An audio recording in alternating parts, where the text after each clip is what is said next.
Welcome to my grandmother's channel, Indian Recipes with Soup. Today we will be making tomato pickle. Ingredients are half kg tomato, turmeric, salt, red chili powder and rye.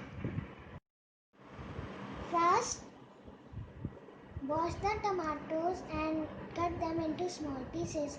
Then keep them in the sunlight for 2 hours. 2 hours have passed now and the tomato is ready to be made in pickle. Now mix all the spices together.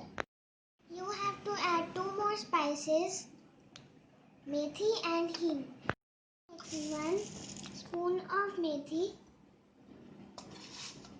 1 spoon of rye powder and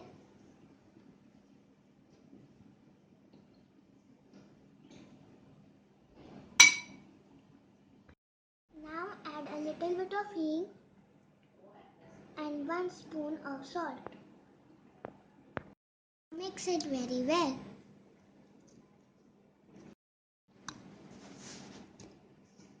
Now pickle is well mixed and now it is ready to be eaten.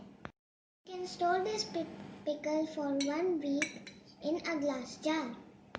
Thanks for watching. Please subscribe and like.